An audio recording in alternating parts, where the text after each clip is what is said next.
The funeral home carpet seemed to absorb footsteps and courage alike. Jordan stood behind the closed door, hands plunged deep into his coat pockets, his fingers tracing a tear in the seam he'd intended to mend before winter's arrival. The cedar box rested on the table, a craftsman's piece he might have built himself and forgotten, smoothly planed, with precisely fitted dovetail joints, and a lid that closed with a quiet, satisfying hush. The director had called it an urn, a word that, for Jordan, conjured up images of intense heat, a furnace, its contents turning. "Take your time," the man had offered, before disappearing as quickly as a stagehand after a scene. Jordan bowed his head until his breath misted the polished wood. He tried to recall May's laugh, bright and slightly reckless, how it always preceded her words like a child racing towards the ocean. Someone had sanded the box with 220 grit sandpaper. The subtle smoothness beneath his palm confirmed it. "You'd have made a better one," he muttered, instantly regretting the sound of his own voice in the hushed space. He didn't cry. Not here. Not in a place where tears were packaged with pamphlets. He signed the paperwork. He lifted the box, surprisingly light, like a reluctant cat, and carried May outside into the bright, cold air, where the ocean's scent wafted down Greyrock's main street between the clapboard buildings, the harbor bell tolling a slow, deliberate 4. Snow clung to the curb. He placed the cedar box in the passenger seat and buckled it in, his hands needing a purpose beyond breaking. "Okay," he murmured to the box. "Home." The truck heater seemed determined to thwart him throughout the drive. Frost speckled the windows like scattered salt. At the four-way stop, Sam waved from the coffee shop window, a clear question etched on his face. Jordan continued driving. He could decipher concern from 100 yards away, and he lacked the energy to engage with its complexities. At home, the kitchen was excessively clean. Friends had scrubbed it during those days of collective mourning, when casseroles arrived like ambulances. He made coffee, a morning ritual. He placed the cedar box on the table where May used to spread out her crossword puzzles and write tiny, meticulous notes. For a moment, the house remembered its former vibrancy, its familiar rhythm. The chair opposite him, May's chair, swayed gently, as if someone had just risen from it. He stared at the chair until the coffee turned bitter. His phone buzzed. A message from Mrs. Alvarez. "Soup on the porch at 6. Don't argue." Another from the school secretary. "We can cover your classes longer, Jordan. Come back when you're ready." He typed "thanks," then deleted it. He typed "soon," then deleted that too, like tossing pebbles that never reached the water. In the afternoon, a gull perched on the porch railing, observing his grief with a single, bright, knowing eye. He moved the cedar box from the table to the mantelpiece, from the mantelpiece to the bedroom dresser, from there to the window seat, and finally back to the kitchen again. No spot felt right, because no spot could possibly be. At dusk, he found the envelope. It had slipped between the refrigerator and the counter, a pale rectangle hidden in the shadows. His name was written on the front in May's handwriting, confident loops, impatient strokes. The postmark was from 2 days earlier. His thumb instantly recognized the texture of the paper. He'd bought it for her last spring at the general store because it matched the color of the sky after a rain shower. He looked at the cedar box. "You planned this," he whispered, and the chair rocked again, despite the absence of any breeze. He didn't open the letter. Not yet. He placed it on the table beside the box and switched on the porch light, unable to bear the way the winter darkness distorted the glass. At 6 precisely, a knock sounded. Mrs. Alvarez, her scarf the color of a bruised plum, a pot carefully cradled in her oven mitts. "It's caldo verde," she announced. "Portuguese spinach soup. It chases grief from the corners." He invited her in. Refusing Alma Alvarez was akin to defying gravity itself. She kissed the air near his cheek and regarded the cedar box without flinching. "Put May where she can hear," she instructed. "Soup needs an audience." They ate at the table. Alma recounted stories about choir girls whose harmonies resembled a flock of birds deciding on a direction, and about Mr. Donnelly's beagle, who'd learned to open the refrigerator. Jordan listened with the quiet attentiveness one reserves for rain, grateful for the sound itself. When she left, she touched his wrist. Tomorrow I'll need help bringing down the hymnals. My knees are writing me rather rude letters. Okay, he agreed. Tomorrow. He glanced at the envelope once more, then slipped it under the cedar box, as if the two belonged together. In the soft light from the doorway, the wood glowed with the warmth of freshly baked bread. He turned off the light and let the darkness rise like a tide. He slept on the couch, the way one sleeps after a storm. Eyes open, body remembering the comforting shape of being held. Morning arrived with the clang of the harbor bell and the defiant cry of a gull. Jordan made coffee he barely tasted, silently urging the chair to remain still. It swayed again, a slight rocking on uneven legs. He flipped it over and discovered a missing felt pad on one leg. He could fix that. He could fix a felt pad. He pulled a canvas bag of repair supplies from the closet, screws in jelly jars, scraps of felt, a carpenter's pencil worn down to a stub. He cut a circle of felt, glued it, and pressed his finger firmly in place. The chair settled obediently, as if it had simply been waiting to be asked. See, he said to the empty room. Some things still listen. At school, the halls carried the damp, woolly scent of January. He paused in his classroom doorway, allowing the familiar space to reintroduce itself. The drill presses stood like patient horses, the shelves overflowing with student projects, birdhouses, skateboards, a chessboard someone had promised to sand and never had. Nora's locker down the hall was adorned with band stickers and a line from a poem written in silver marker. We were ships, and the sea was a rumor. He set his coffee on his desk and opened an email from the principal, gentle, cautious, a careful dance around the obvious. He closed it again. He rested his palm on the table saw as one might on a friend's shoulder. The school bell rang, signaling the students' arrival. Teenagers flooded in, their eyes searching, their conversations weaving together. Nora Kim arrived last, her breath misting in the doorway, her beanie tucked into her pocket. She didn't offer an apology. She didn't say anything at all. She placed a notebook on his desk, tapping a page where she'd sketched a boat. Boat, he echoed. My grandfather's, she replied. He was going to finish it with me. But, she shrugged, the familiar gesture of a child who has witnessed adult collapse. I want to, but I need help with the ribs and fairing the hull, and, well, everything. A boat. The word held a surprising weight. He looked at the rough sketch, a small day sailor, its lines simple and honest. He could almost hear May in the back of his mind. Say yes to something with a horizon. Shop time, he said. After school. If you can tolerate someone who doesn't talk much. I can talk enough for both of us, Nora responded. Then, more softly, I'm glad you're here. He watched his hands explain a shoulder joint to 19 students. Muscle memory filled the gaps where language failed. His body knew what his mouth couldn't articulate. By the end of the day, he was tired, but it was a good kind of tired, the kind that leaves sawdust clinging to your sleeves like fresh snow. After school, he sent Sam a text. You still hoarding those old cedar planks from the Bixby job? Sam replied, you show up and you can have him. They're judging me. Back home, the letter waited beneath the cedar box. He slid it out, his thumb tracing the torn corner. He could smell May on the paper, her hand cream, lemon, and a hint of rosemary. He sat down. He opened it. Jay, if you're reading this, I'm sorry I couldn't keep the promise I made, to stay. It turns out the body is more stubborn than a machine, and mine refused to cooperate. Here's a selfish request.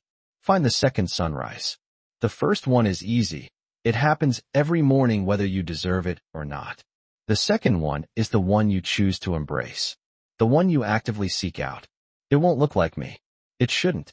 It might look like a chair with a wobbly leg, or a child's boat, or the hands of someone who can hold your grief without rearranging your furniture. I love you, and that's not in the past tense. Go make something that floats. M. He read it twice. He refolded along its original crease, smoothing it with his thumbnail, and slipped it back beneath the cedar box, like carefully securing a boat in its dock. A knock at the door made him jump. Sam burst in, 3 boards slung over his shoulder, a familiar argument simmering in his eyes. You're coming to trivia tonight, Sam declared. I've already told everyone. Everyone is who? Me and the espresso machine. And probably Alma, because she's terrifying. Bring a jacket that doesn't look like you lost a fight with a woodpile. Jordan started to refuse, then felt May's letter warm against his ribs where he'd tucked it into his pocket. Trivia, he agreed. Sure. Attaboy. Sam dropped the boards, glanced at the cedar box, and offered a silent nod of respect. Hi, May. They worked for a while in comfortable silence, measuring, arguing over scarf joints, laughing once at the gull that tapped against the window like an impatient customer. When Sam left, Jordan touched the box. Second sunrise, he said aloud, in case the room needed to hear the words. They commandeered a corner of the workshop and christened it a boatyard. Nora wrote Grey Rock Shipworks on a piece of cardboard and taped it to the wall. Jordan pretended not to be charmed. Nora had inherited a toolbox that smelled of engine oil and peppermints. She laid out her grandfather's folding rule with a careful reverence. I don't want this to be a memorial, she stated. I want it to be a boat. Boats are good at being both, Jordan replied, surprising himself with the assuredness of his words. They sketched the plans full scale on brown paper, the chalky arcs both beautiful and slightly daunting. Jordan taught Nora to read a curve with her entire body. Use your eyes, but trust your hands, he instructed. If a line makes your shoulders tense, it's wrong. Nora had strong opinions. This shear should smile, she declared, and adjusted it accordingly. By late afternoon, the workshop smelled of cedar and determined effort. Students circled, curious, eager to fetch clamps if it meant belonging to something larger than the school bell schedule. Jordan actually laughed. He genuinely laughed when Nora reprimanded a sophomore for referring to the stem as the pointy part. At the end of the day, he drove to Sam's for trivia, wearing a jacket that had clearly seen a fight with a woodpile but emerged slightly more presentable. Alma was there, naturally, her lipstick a bold statement, a small notebook in hand where she meticulously recorded answers with unwavering confidence. They lost, a predictable outcome given Alma's refusal to write anything lacking elegance, and Sam's habit of answering every music question with Bruce Springsteen, regardless of accuracy. Jordan didn't care.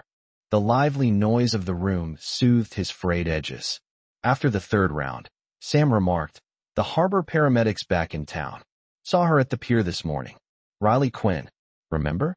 Moved away after college, came back when her dad got sick, and stayed because your town has a gravity problem. He did remember, a smile that bordered on a dare, a girl who used to leap from the wharf into the icy water, her breath catching in the cold air.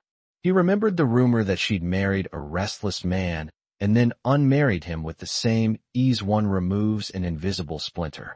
Why are you telling me? Jordan asked. Sam shrugged. News. Also because you like people who embrace trouble. I like chairs that don't wobble, Jordan countered, and Alma snorted, as if she could detect a carefully concealed truth across the table. On his way home, he stopped at the pier. The harbor hummed with its own quiet conversation. Lines creaked, pilings groaned. The bell counted a solitary 3. A light shone in the harbormaster's office. A figure crossed the window, broad-shouldered, ponytail, a walk that spoke of determined purpose. He stood in the darkness, allowing the cold to delineate the limits of his body. He went home to the cedar box and the letter, and slept in his own bed for the first time in weeks. He dreamed of building a boat out of mornings. The call came mid-morning, not directly to him. He wasn't that kind of person, but to the school. A fishing skiff had drifted into the inner harbor, unmanned. Someone had shouted, someone had slipped, and suddenly the town was reminded of its inherent role, to rush towards the need. Classes were disrupted. Jordan went to the window without thinking and saw the flashing lights of the ambulance paint the snow with urgent color. Nora looked up from the hull pattern. We going? She asked practically. We're not heroes, he replied, then heard May's laugh echo in his mind. No, but you're porous. Just to look, he conceded. They walked quickly down to the pier, past the bait shed and the gulls holding a seemingly endless meeting on the roof. A small crowd had gathered, and the harbor water was roiled by the ugly winter chop that could upset even the most sturdy stomach from the shore. A woman in a dry suit knelt on the deck of the patrol boat, her hands expertly attending to a man gasping for breath, as if he'd forgotten how to breathe properly. She didn't rush. She never took her eyes from him. "That's Riley," someone murmured behind him. "Back since October. You'd think the ocean owed her a favor." Riley's voice cut through the wind. "You're okay. Stay here with me, Everett. I know it's cold. We're stealing back your heat." She glanced up once, not out of necessity, but to assess the situation, and her gaze swept across the dock. It paused on Jordan for half a second, not in recognition, but in the steady way those in charge evaluate weight-bearing structures. Then she returned her attention to the man on the deck, her palm a haven for his ribs. When the commotion subsided, when Everett had been taken away and neighbors began resuming their interrupted errands, Jordan realized he was still holding his breath. "Go say hi," Nora urged. "We're a coastal town. We recycle acquaintances." "No," he replied, perhaps too hastily. He turned and bumped into a stack of lobster traps, a fitting metaphor for the situation. He almost escaped before a voice behind him called out, "Jordan Hale? Is that you pretending to be a stealth buoy?" He turned. Riley had traded her dry suit for a quilted jacket and a beanie that failed to subdue her unruly hair. She was damp in that characteristic winter way that suggests competence purchased at a cost. New lines etched around her mouth. They looked like maps of places she'd chosen not to inhabit. "Hey," he greeted, his eloquence limited to the terseness of a dock post. "Sorry," she replied, a smile gracing her lips. "Hi. It's been, what, a geologic era?" "Close," he agreed. The harbor's a jealous thing," she said, hands shoved deep into her pockets. "Keeps me humble. Keeps salmon stories. How are you?" The question carried significant weight. In small towns, people ask, "How are you?" and fill in the answer themselves. Riley asked it as an invitation to sit down and talk. "I'm building a boat with a kid," he replied, opting for a truthful response without unnecessary detail. Her eyes brightened instantly. "What kind?" "Day sailor. Cedar strip. Nora Kim's the boss." "Then it'll float out of spite," Riley said. She shifted, winced slightly, then masked the movement. "Good to see you, Jordan." A nod, a subtle shift of her mouth hinting at unspoken things. And then she was gone, back to the task of preventing people from drowning, either in salt water or their own misfortune. Nora watched her leave. "She's pretty," Nora observed, with the frankness of adolescence. "She's competent," Jordan corrected. "Which is better?" "Those aren't mutually exclusive," Nora countered, picking up a coil of rope as if it were a punctuation mark. On his way home, Jordan noticed his hands trembling. He placed them on the steering wheel, letting the warmth begin its work. At home, the cedar box waited. The letter beneath it felt warm, like a small, living creature. "Second sunrise," he murmured to the kitchen. "Fine. I see you." Gray rock lights stood on a black rock precipice at the harbor's entrance, a short boat ride from the pier, or a long, arduous trek across slippery stones. In summer, it was a picturesque postcard. In January, it was a stark lesson in the harshness of the elements. The call came from Alma.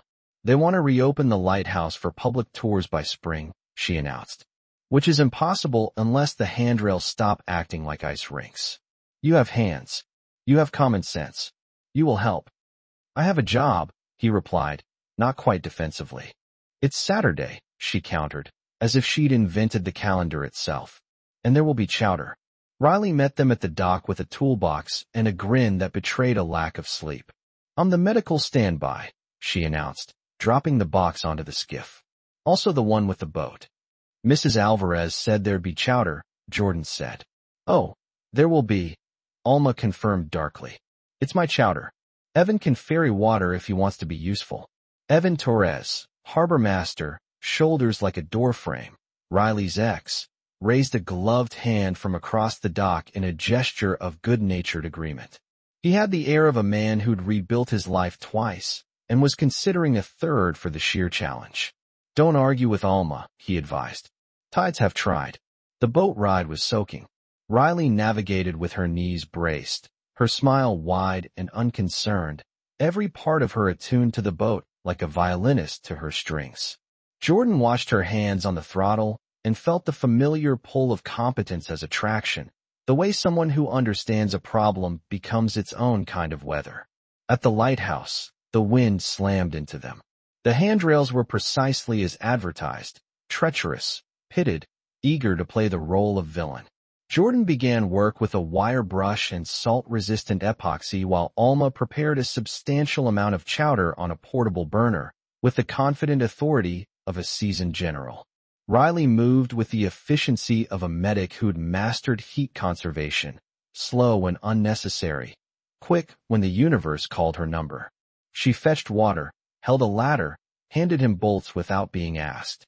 "You okay with heights?" she asked, as their work required them to climb. "I'm okay with pretending to be," he replied. "That's fair." She paused, her foot on the rung below, her face turned upward. "I heard about May. I didn't say it before."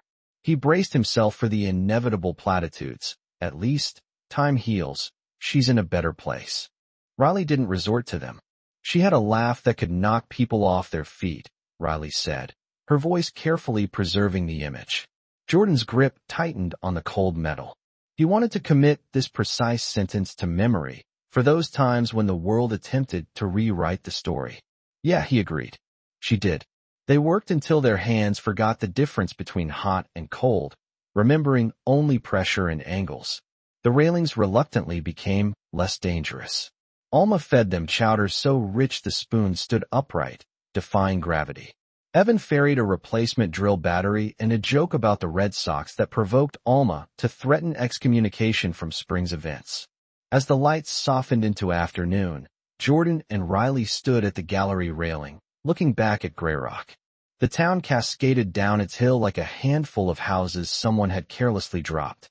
Smoke rose into the air, and the water beyond the breakwater was a deep, serious blue. "Second sunrise," Jordan murmured, without realizing he'd spoken aloud. "What?" Riley asked, turning. "Nothing," he replied quickly. "Just May. She left me a map." Riley nodded, as if that explanation made perfect sense. "Maps are better than instructions," she said. "They let you choose your own path." On the ride back, the skiff pitched and tossed. Jordan reached for the gunwale at the same moment as Riley, their hands colliding, grasping, then releasing with mutual apologies and shared laughter neither pursued. Alma observed with the quiet interest of a hawk assessing wind currents. She remained silent on the boat. Back on the dock, she kissed Jordan's cheek and told him to bring his niece to choir practice because Lila sang like a meticulously polished bell. Jordan drove home with salt crusted on his face. He cleaned his tools. He stood for a long time in the bedroom doorway, watching the pale winter light gather in the old floorboards. He didn't speak to the cedar box. He didn't need to. Some days, the room understood. The storm arrived like spreading gossip, early, louder than accurate, and omnipresent. The school dismissed students an hour early, transforming the town into a flurry of brake lights and hastily formulated plans. Nora texted, "Boat is tarped. Do not freak out. I'm not made of sugar." Sam wrote, "If the power dies, the espresso machine will. Civilization will collapse. Bring candles. Also your face." By evening, the wind had sharpened its teeth and the harbor bell had lost its rhythm. Jordan checked the tarp on the backyard woodpile and returned with a face reminiscent of a model in a commercial for antifreeze. The lights flickered, considered martyrdom, then held. A pounding knock shattered the quiet. He opened the door to Riley, snow clinging to her jacket, hair windblown, an emergency radio clipped to her shoulder. "You got chainsaws?" she asked, as if this was a perfectly normal greeting. "I have one chainsaw," he replied. "Good. You're drafted," she announced cheerfully over the howling wind. "Tree down on Spruce Street. No injuries. We just need to clear a path for the ambulance to reach Mrs. Carlson, who chose tonight to remember she has a heart." "Coat," he said automatically, grabbing his own. He texted Alma, "You okay?" and received a picture of a candlelit cat looking unimpressed. Spruce Street resembled a lumberyard's spontaneous outburst. A pine tree had surrendered its long battle with gravity, sprawling across the road in a display of adolescent indifference. Riley had already placed cones, because, of course, she had. Evan's truck idled with its hazard lights flashing. Jordan pulled the saw's starter cord with a familiar satisfaction, the kind that bestows sharp edges and a clear finish line upon a task. He cut and hauled. Riley directed and cleared. Evan grunted and swore in a complimentary rhythm. Snow stung their necks and ran down their backs. They cleared a path nonetheless. When the ambulance slipped past, the EMT in the passenger seat offered a two-finger salute, and Riley returned the gesture as if this were a country that still functioned with some semblance of order. Afterwards, they sat in Jordan's truck to warm up. The windshield was a testament to entropy. The cab smelled of wet wool and cedar. The radio sputtered, then reconsidered. Riley flexed her fingers. The white marks where her rings had once been caught the dim light of the dash. She noticed him noticing and didn't flinch. "We were both bad at staying," she said simply. "Me and Evan. Neither of us deserves villain music." He nodded, grateful for the absence of casual gossip. "May and I were excellent at staying," he said, and then laughed at the irony of it all. "That sounded like a good idea. Until we weren't allowed to." Riley stared out the streaky glass, her gaze fixed on something beyond the window. "Everyone thinks grief is a cliff," she said, her voice thoughtful. "But it's more like a tide. You stand where you can. You get wet. You figure out what's worth keeping in your pockets." Jordan considered this, the image resonating deeply. He thought of the letter from May, a tangible piece of her memory. He thought of Nora's boat, slowly taking shape, Alma's comforting chowder, and Sam's often incorrect answers that somehow made the evenings feel warmer and more genuine. He thought of the cedar box, not as a monument to his loss or a place of worship for his grief, but as a weight he could physically move from room to room, experimenting to discover which windows cast the most gentle light. "Does it come back?" he asked, the desperation in his tone evident, even to himself. Riley tilted her head slightly, considering his question. "Meaning the grief?"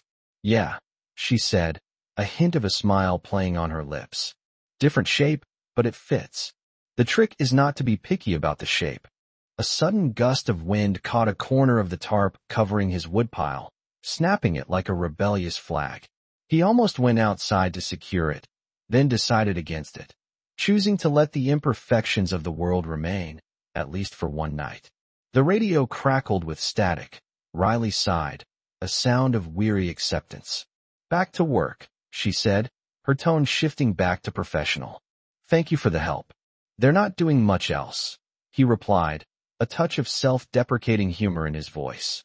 She opened the door, letting in a sudden gust of wind before pausing, a thoughtful expression on her face. "Hey, Jordan," she said softly. "Yeah," he responded, attentive. "You don't have to move the box every day," she said gently, her words imbued with a surprising insightfulness, as if the house itself had shared its secrets with her. "You can let it pick a window." He blinked, momentarily stunned by the simple wisdom of her words. He nodded, a silent acknowledgement of her perceptive observation. She left, and he watched the storm rage outside, shaking the neighborhood like a tree that had unknowingly offended a powerful force. At home, he placed the cedar box on his bedroom dresser, a spot where the morning light arrived first, offering a sense of hope and renewal. He carefully slid May's letter underneath it and laid his palm on the smooth wood, feeling its cool weight. "I know," he whispered into the storm's low rumble, his voice barely audible above the wind. "I'm trying." He then fell asleep, comforted by the solid presence of the house around him. The scent of Alma's choir practice lingered in the air, a mixture of floor polish and the crispness of winter breath. Jordan climbed the narrow stairs to the loft, Lila's lost mitten nestled safely in his pocket, his heart pounding nervously like a student unprepared for an exam. Downstairs, children huddled around sheets of music, their hands seeking warmth from the very notes before them. "Uncle Joe," Lila called out, her two missing front teeth giving her a charmingly gap-toothed smile. "We're learning Shenandoah because it's water but not sad water," Mrs. Alvarez says. "Accurate," Alma pronounced, snapping her pitch pipe with precision. "Jordan, be useful. Move those risers, and if you drop a single soprano, I'll have your toolbox. He moved the risers, unearthed tools from a back closet untouched since 1983, and repaired a wobbly hymnbook shelf. A small task, but one he felt compelled to complete. From the loft, the first notes of the hymn rose, timid at first, then growing bolder as the children found their voices and their courage. Lila's voice, clear and true, soared above the others, finding its perfect pitch. Jordan leaned against the railing, watching the music weave a connection between the people in the room. May had loved this hymn. She'd once described its taste as copper on the tongue, like pennies in river. He waited for the familiar sharp pang of grief, the familiar ache, but it didn't come. It arrived more gently, like a subtle weather report. Rain later. Carry on. Riley slipped into the choir room midway through the rehearsal, her hair damp from the harbor mist, her knit cap pulled low over her ears. Alma didn't even blink, simply gesturing to the side aisle where latecomers were tacitly forgiven. Riley's eyes scanned the room, finally landing on Jordan in the loft, her gaze sharp and assessing, as always. She raised 2 fingers in greeting. He raised his coffee mug in response. During the break, Alma dispensed cookies, with strict instructions about crumbs on the music and directives, infinite. Riley appeared beside the stairs with a steaming paper cup of cocoa. I grew up right there, she said, pointing to the second pew, third from the aisle. My mother used to elbow harmony into me. Did she succeed? Jordan asked, curious. I can fake alto like I mean it, she replied, a wry smile touching her lips. She tilted her head toward the loft. How's the view from the crow's nest? Everything lines up from up here, he said, even the parts that don't. You looked less haunted during the second verse, she observed gently. May like this one. Riley's mouth softened with understanding. I figured. Lila suddenly charged toward them, enveloping both in a hug. Aunt Riley, she exclaimed, ignoring any formal titles. Small towns, Jordan reflected, possessed their own unique grammar of affection. We're singing the river song. Also, Uncle Joe fixed the shelf and it doesn't bite anymore. Excellent shelf diplomacy, Riley said solemnly, and Lila beamed, as if she'd orchestrated the entire event herself. When rehearsal ended, Alma corralled Jordan with a look that clearly communicated. You are going to help me carry the hymnals to the basement, and in exchange, I will meddle in your life in ways that will ultimately improve it. In the stairwell, she murmured, new verses happen. Let them. He wanted to ask her for a road map, a guide, but Alma wasn't one for maps. She worked with direct pushes. Outside, the sky held the dull gray of a cheap spoon. Jordan walked with Riley toward the corner, where the sharp scent of the harbor battled the prevailing wind. You eating? She asked, her voice casual. Sometimes on purpose, he replied, a smile playing on his lips. My shift ends at 9, she said. Sam's got chili that dares you to live. It wasn't a date. It was simply a sentence with an open door. See you at 9, he said. He watched her walk away, feeling a new sense of balance settling over him. Sam's shop was a comfortable space, a sort of caffeine-fueled confessional. A chalkboard menu, mismatched mugs, and a wall of Polaroids depicted the town's small victories, a new baby, a repaired porch, even a haircut someone later regretted but still defended. The windows fogged with breath and conversation. Riley was already seated at the back table, her hair still damp, sleeves pushed up to her elbows, a steaming bowl of chili defying the laws of physics. Evan lingered at the counter, discussing tide tables with a lobsterman. Their easy familiarity seemed earned. When he caught Riley's eye, he raised his takeout container in a silent salute and left without fuss. Truce, Riley said before Jordan could even sit down, tapping the table with the back of her spoon. Between the past and the present. It gets violent otherwise. I'm not sure I know the rules, he admitted. Rule 1. No pretending pain isn't in the room. Rule 2. No letting it pick the music. Rule 3. Eat. He ate. The chili was exactly as advertised, bold, a little ridiculous, perfectly complemented by the cornbread. Sam appeared to drop off extra napkins and a self-deprecating joke. Nora texted a photo of the boat's first rib, securely clamped to the form. Sheer smiles. You were right. Don't get weird about it. Shop kid, Riley asked, noticing his smile. Nora. She's the boss. Riley grinned. Then the boat will float out of profanity, if nothing else. She paused, then looked at him intently. Can I ask something not small talk? Apparently we have a truce. That seems to allow it. He responded, amused. How long did you and May have? She asked, her voice soft. Between the diagnosis and...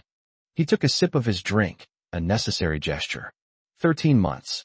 18 if you count the way the body whispers before it says it out loud. Riley traced the seam of her paper mug with her thumb. Pete and I had 6 years of trying to be a version of ourselves we didn't like. No diagnosis except distance. It's a dumb grief, but it's still grief. Not dumb, he said, surprising himself with the intensity of his response. Just quieter. They talked like this, simply, honestly, neither of them trying to present a facade of saintly composure, until Sam flipped the closed sign, the last stragglers collecting their scarves. As they stood, Riley's jacket brushed his sleeve, a spark of static punctuating the moment.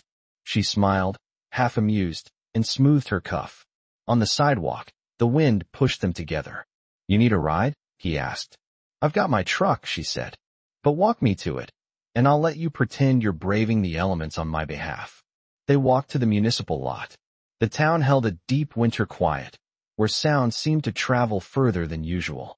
At her truck, she glanced at him, her dark eyes steady. This is the part where people say see you around like a coin toss, she said. I'm opting for specificity. I'm at the pier at 7 a.m. tomorrow. If you show up, I'll pretend it's about the ferrying of safety cones. 7. He repeated, his voice barely a whisper. Bring coffee, she added, a deadpan expression on her face. I'm a mercenary. He laughed, the sound genuine and free. Done.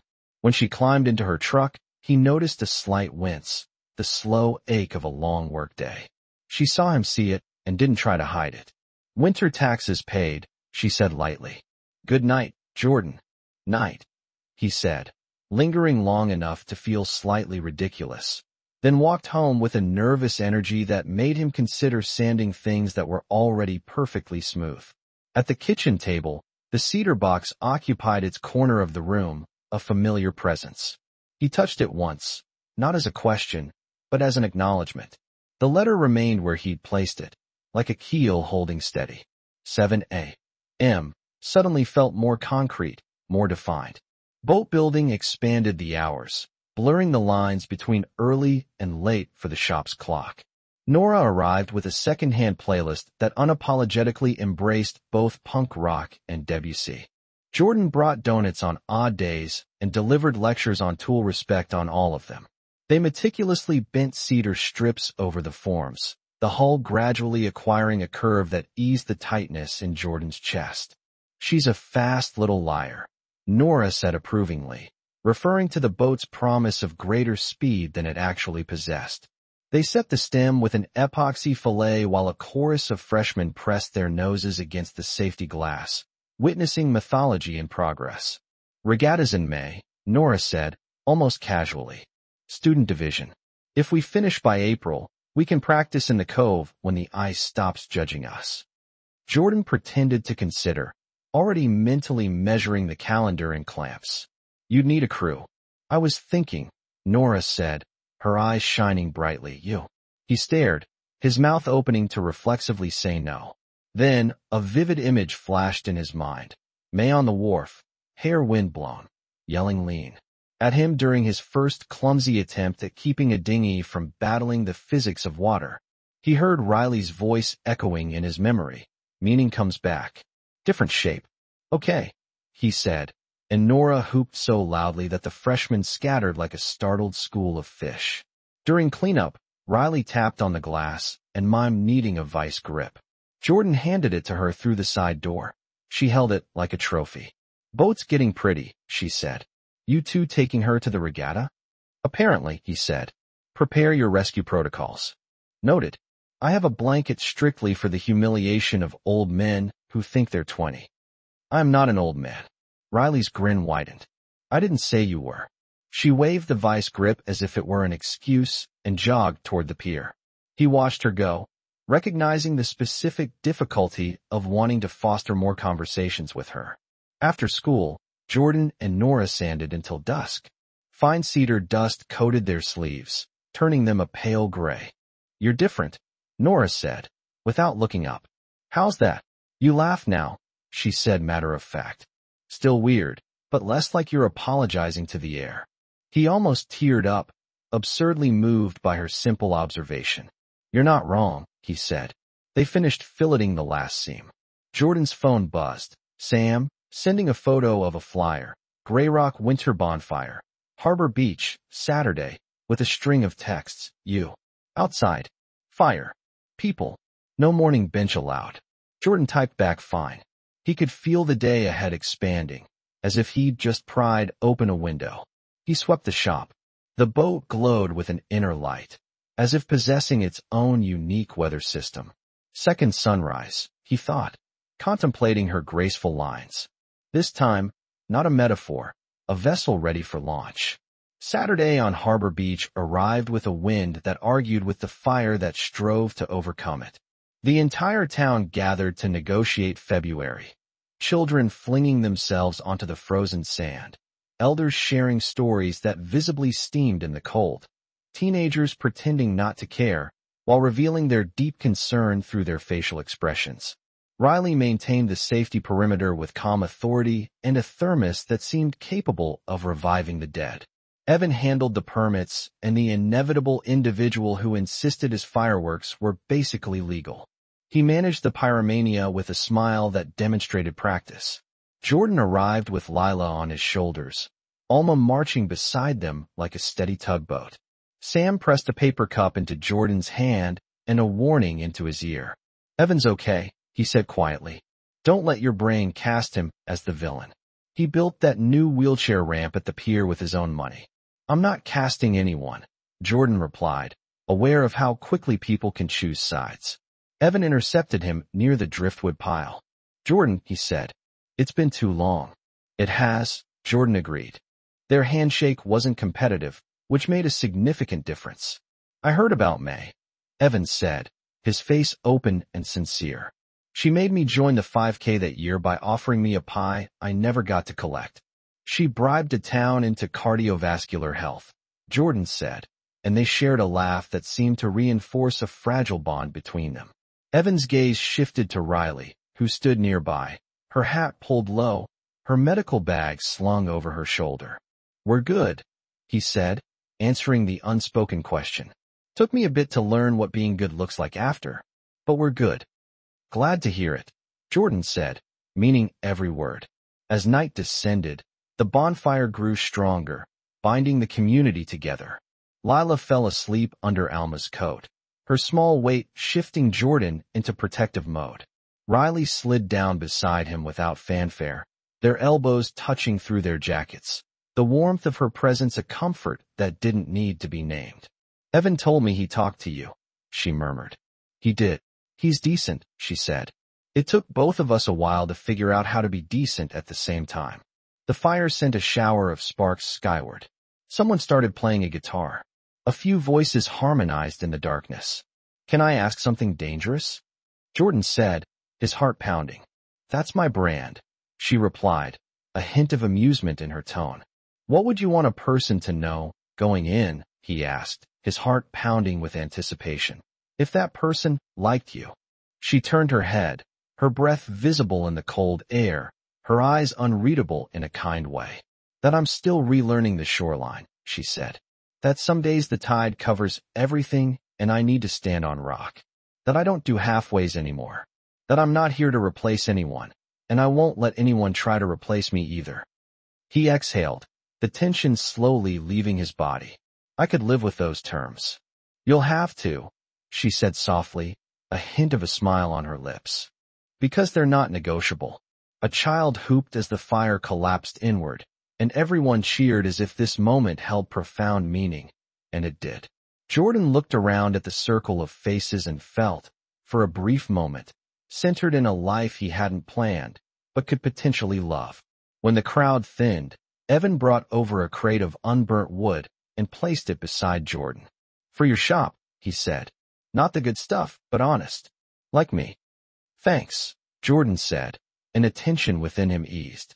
He felt May's approval like a hand on his shoulder. Riley bumped his arm gently.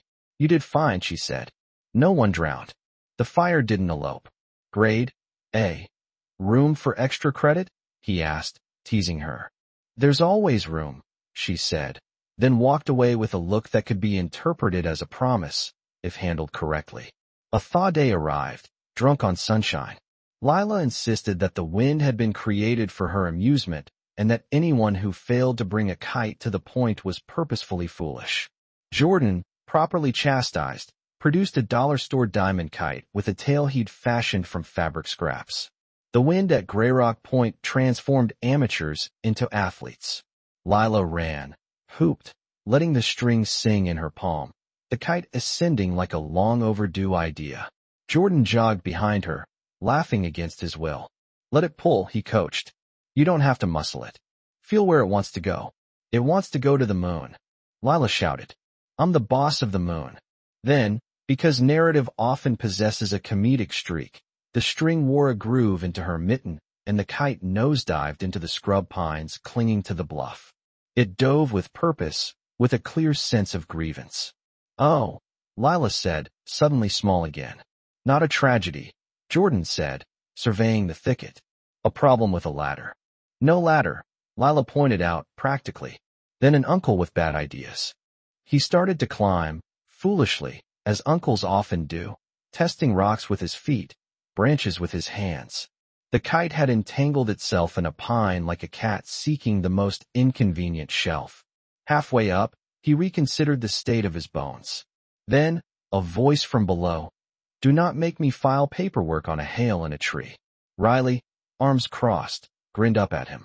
"This is a controlled ascent," he said, trying to maintain his composure. "Your controlled ascent is wearing yesterday's boots." She assessed the situation with a medic's calculating precision. "Left foot, third branch. Use your knee on the trunk when you pivot. And for God's sake, don't look down like a cartoon." He didn't. He reached the kite, disentangled its suicidal determination, and carefully lowered it by the tail while Lila danced like a joyful lighthouse keeper granting safe passage. When he descended to the ground, Riley held out her hand. He slapped it. The high five stung in a way that went beyond mere friendship. "You okay?" she asked Lila, giving her the focused attention adults rarely afford children. Lila nodded fiercely. "Can I fly it again?" "Absolutely," Riley said. "But we respect the wind like it's a large dog that loves us and doesn't know its size." They took turns holding the line as Lila sprinted and exulted. Jordan felt the afternoon carving a small cave in his memory, a place he could return to whenever February's patience waned. On their walk back, Lila hopped between their shadows. "Can we have hot chocolate? With those little mushrooms?" "Marshmallows," Jordan and Riley said simultaneously, then grinned at their accidental synchronicity. At the kitchen table, cocoa steamed, and Lila recounted the kite story as if Riley had rescued both the moon and the concept of up. When Lila ran to the bathroom, singing about being a wind captain, Riley stirred her cup and said, "You're good with her. She makes it easy." Riley's expression suggested she knew this was only partly true. "You make it safe," she said. "It's different." He wanted to reach across the table and take her hand. He didn't. He let the possibility linger, like an unoccupied chair, awaiting a decision. When Riley stood to leave, she nodded toward the cedar box without hesitation. "I like that window," she said. "Morning's kinder there." "It is," he said. "May liked the light on that wall.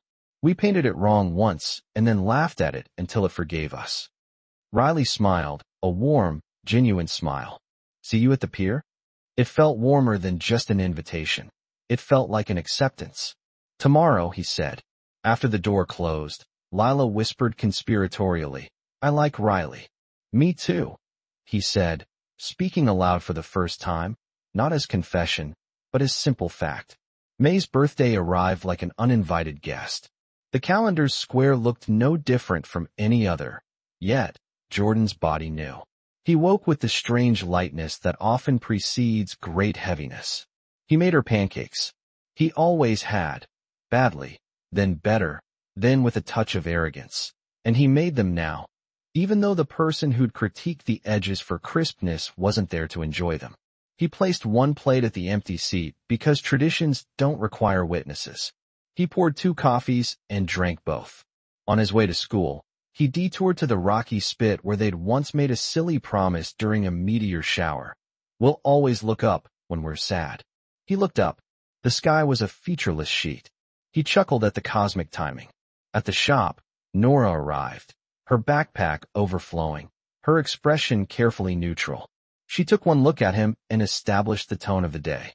"We're doing quiet today," she declared. "The good kind. I'll cut strips. You can lecture the clamps." He nodded, grateful for a teenager who understood unspoken cues.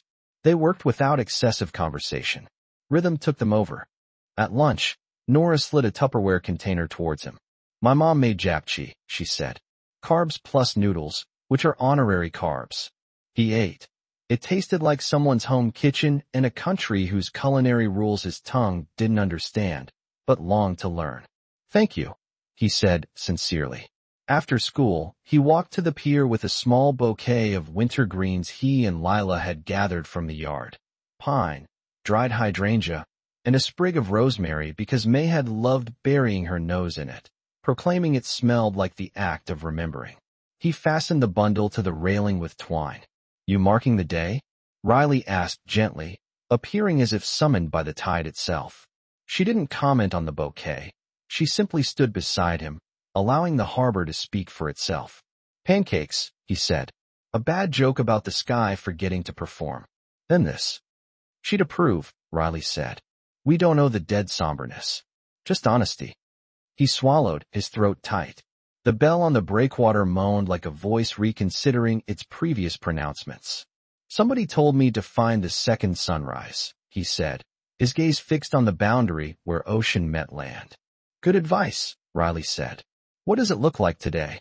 He pondered the question. "A boat that smiles," he said. "A kid who insists on carbs. A nurse with a thermos.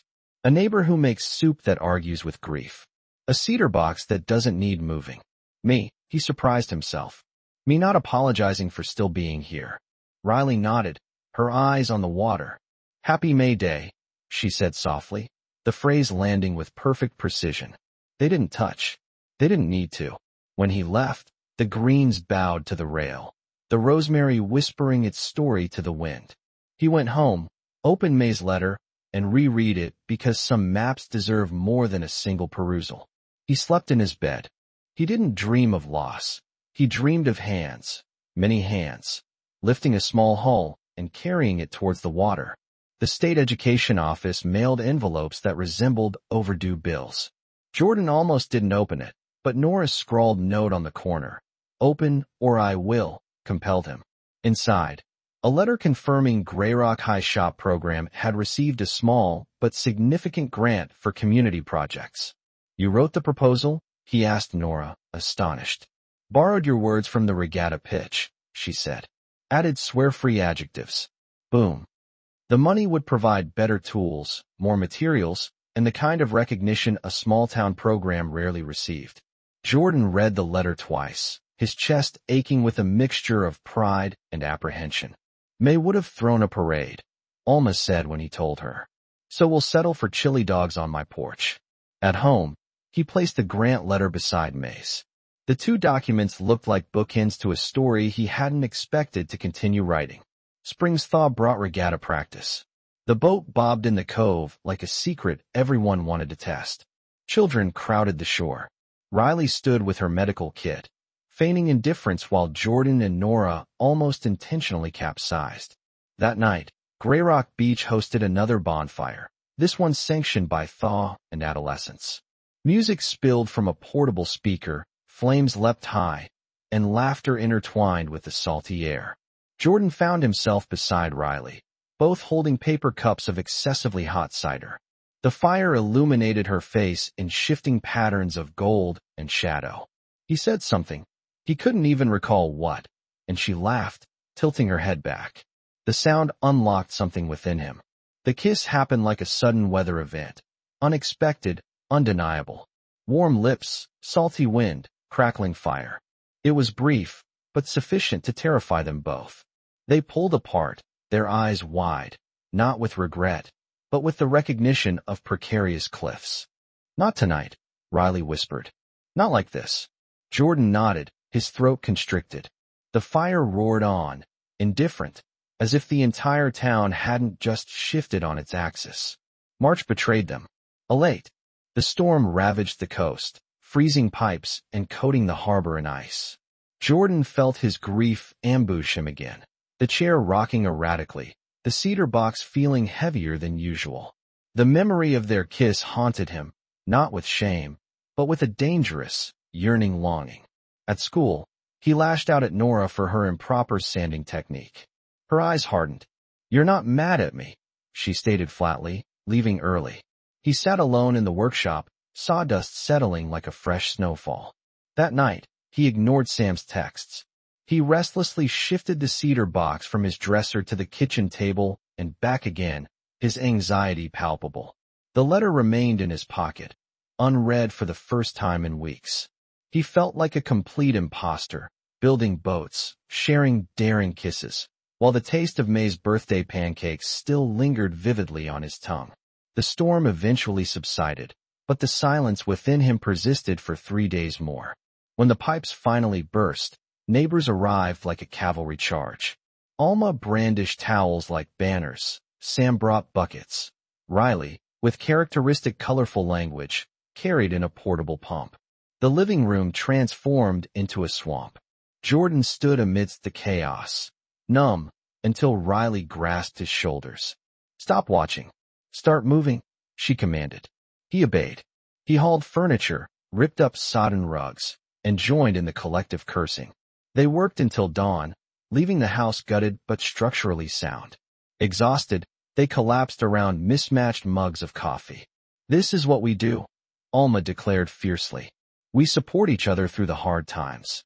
Riley sat beside him, a smudge of mud on her cheek. "You don't get to drown alone," she emphasized. He nearly broke down then, not from the physical damage, but from the overwhelming evidence of belonging. The cedar box remained untouched and safe on the dresser upstairs. Somehow, that felt like a profound act of survival. When Nora suggested a supply run to Camden's marine store, Jordan readily agreed, primarily to escape the suffocating drywall dust. Riley offered to join them. Extra hands, extra sarcasm. Their drive wound through a dense pine forest, the radio crackling with classic rock anthems. At one point, an old Springsteen song filled the car, the very same song May had belted out at the top of her lungs on their first road trip. Jordan's grip on the steering wheel tightened. "You okay?" Riley asked gently. He nodded. "She loved this one," he murmured. Riley didn't attempt to fill the silence. She simply hummed along softly, steadily, not replacing, but complementing his emotions. Jordan's throat loosened. For the first time since May's passing, he sang a verse aloud without feeling like a thief. They overbought clamps, debated the merits of various epoxy brands, and ended the day with clam chowder at a roadside diner. Jordan noticed Riley watching him laugh at Nora's playful antics with a straw wrapper. Her smile contained no pity, only the promise of something more. One Sunday, Riley asked Jordan to drive her to Rockland, to visit my mom. "She's not the easiest person," she explained. Her mother lived in a small house redolent with the scent of lilacs and disapproval. She assessed Jordan with the critical eye of a carpenter inspecting warped lumber. "You're the widower," she stated bluntly. "The one people whisper about." "Yes, ma'am," Jordan replied calmly. Her gaze shifted to Riley.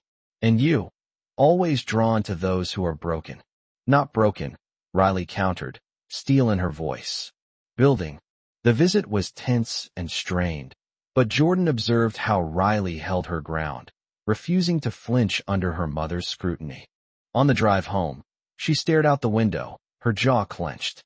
Finally, she spoke. "She thinks grief is a sign of weakness, that I only take on difficult cases." "You don't," Jordan asserted. "You take on storms." Riley's breath caught in her throat. She turned to him, her eyes wet but fierce. "Thanks for coming." "Anytime," he replied sincerely. And he meant it. Back at the harbor, Jordan found Evan tightening a mooring line in the salty wind. For days, he'd carried the weight of awkwardness stemming from old boundaries and the dawning of new beginnings. He approached Evan, cleared his throat. "I owe you an apology," Jordan began. Evan squinted against the sun's glare. "About Riley?" "About not treating you like some kind of ghost story," Jordan admitted. "You're still here. You're a good person. I don't want to create an enemy where there is none." Evan's grip on the line relaxed slightly. "She's happier with you than she ever was with me. That's not defeat, it's a relief. Just don't disappear on her when things get difficult. She's endured enough disappearances." Jordan nodded, the weight of the truth settling upon him. They shook hands, this time not as a truce, but as two men who both wished someone well. Nora insisted they test the boat at dusk. Jordan agreed, his nerves as frayed as a rookie sailor's. The cedar hull glided into the water with a sigh, and suddenly it felt real, floating, alive. They sailed into the harbor twilight. Riley waited on the pier, a flashlight in hand. "Show off," she called out when Jordan leaned too far over the side. He laughed, a mixture of terror and exhilaration. The boat responded to the wind like a promise kept. For the first time since May's death, Jordan felt his chest expand without a feeling of guilt or betrayal. Nora grinned like a seasoned captain. Later, moored at the dock, Riley boarded the boat. "She's seaworthy," she declared, patting the rail. "How about you?" Jordan looked at her under the starlight. "Getting there," he replied softly. Sam cornered Jordan at the shop with a flyer. A local foundation was offering subsidized workspace in renovated cannery lofts, waterfront views included. "You've been teaching kids for years," Sam pointed out. "Time you built something for yourself, too." Jordan hesitated. Commitment felt like a betrayal, like painting over May's cherished handwriting. But when he mentioned it to Nora, her eyes lit up. "You should do it. We could build 2 boats at once," she suggested. That night, he walked through the cannery loft, dust motes dancing in the sunset's glow. He imagined workbenches, sawdust, and the echoing sound of laughter. He whispered to May's letter, "Would you forgive me for wanting this?" The silence felt like a silent blessing, a granting of permission. Riley's pager blared during dinner at Alma's. She froze, then rushed out. A medical flight to Bangor, a highway pileup. Jordan instinctively followed. In the hangar, she prepared for the flight, her hair tucked under her helmet, her eyes sharp and focused. "Don't follow," she warned. "This is my responsibility." "I know," he replied. But watching her climb into that helicopter left him gutted with helplessness. The rotors sliced through the night sky, carrying her away. He drove home, sick with a nameless fear. For hours he paced, every sound of the storm feeling ominous. When the call finally came, "She's safe, she's returning," he sank into a chair, trembling with a gratitude and terror he couldn't define. By summer, Grey Rock celebrated itself with a carnival atmosphere of Ferris wheels and fried dough. Lila relentlessly dragged Jordan onto every ride until he laughed so hard he forgot his fear. Nora entered their boat in the student showcase. Children excitedly flocked to touch it. Riley worked medical standby, but found him near the carousel. "You look like you survived," she commented. "Barely," he admitted. She smirked, handing him a lemonade. They strolled along the midway together, neon lights reflecting in their eyes. He almost spoke the words, "I want you. I'm ready." But the crowd surged, interrupting the moment. Yet, the air between them crackled with unspoken desires, glowing brighter than the overhead lights. Their intimacy unfolded in his kitchen, over nothing and everything. Riley had casually draped her jacket on the cedar box. Jordan flinched, as if struck. "You can't," he blurted out. Her eyes widened. "It's wood, Jordan. Not her." "It is her." His voice cracked. "That box is all I have left that doesn't walk away." A heavy silence descended. Riley set her jaw. "I can handle grief, Jordan. I can't compete with it." He swallowed, shame rising within him. "I don't want you to compete." "Then let me in," she pleaded, her eyes fierce, a tremor of hurt at their edges. "Or this ends before it truly begins." She left before he could answer, the door slamming like thunder. Alone, Jordan touched the cedar box, trembling, whispering to May's letter. How do I do this without destroying us both? A second letter appeared when Jordan repaired a drawer May had once used for recipes. Folded inside, in the same handwriting, on the same sky blue paper. If the first letter was a compass, this one was a key. You are not betraying me by laughing again. You are not losing me by loving again. I want your hands busy, your heart reckless, your mornings full. Don't freeze me in a cedar. Let me be tied. And when someone offers you the second sunrise, say yes. Jordan sat on the floor, the drawer open like a wound, tears flowing freely. For the first time, he felt May's presence not as a ghost, but as a supportive voice encouraging him to move forward. Grey Rock restored its lighthouse in June, and the entire town gathered for the celebration. Alma led a children's choir, Sam served chowder, and Evan orchestrated a legally compliant fireworks display. Jordan helped Riley adjust the new railing. Their hands brushed. This time neither of them pulled away. When the lamp was lit, bright, defiant, the crowd erupted in cheers. Jordan leaned close, his voice steady. I don't want you outside my life anymore. Riley turned, her eyes shining. Then pull me in. And he did, in front of the town, in front of the sea, as if to prove that grief had not ultimately won. Not marriage, too soon, too fragile, but something braver in its simplicity. Jordan handed Riley a set of workshop keys. I can't promise forever yet, he said, but I can promise you space. A place in my world that's yours if you want it. Riley twirled the keys on her finger, then leaned in for a slow, tender kiss. I want it. And you? They laughed, a sound as solid and true as perfectly fitted lumber. The shop transformed into more than just sawdust and clamps. It became a symbol of hope under construction. Snow melted into earth. Jordan and Lila planted peonies May had once dreamed of but never planted. Flowers for Aunt May, Lila declared, patting the soil with small hands. Riley knelt beside them, a strand of hair falling across her eyes. Flowers that return each year. A wise choice. Jordan pressed his palms into the soil, feeling life's renewal. He later whispered to the box, She's not gone, May. She's here in the hands that keep holding mine. And for the first time, the cedar box felt lighter, like wood that has dried after a rain shower. Out on the boat, a sudden squall caught them, Jordan, Riley, and Nora. The wind howled, the sail snapped, and waves crashed against the hull with furious intensity. Hold the tiller, Jordan shouted. Riley leaned into the storm, her muscles taut, steady as granite. Nora bailed water with a bucket, laughing defiantly. They weathered the storm, soaked and exhilarated, the boat groaning but holding strong. When they reached shore, all three collapsed onto the sand, gasping for breath, shivering, yet filled with a sense of triumph. Riley touched Jordan's cheek. See? We don't sink. Not if we stay in the boat together. He kissed her then, the salt and rain mixing, his certainty and courage unshaken. It came quietly, not as thunder, but as the gentle promise of dawn. Jordan awoke in his bed, Riley asleep beside him, Lila's laughter drifting from the yard, the boat gently rocking at the pier.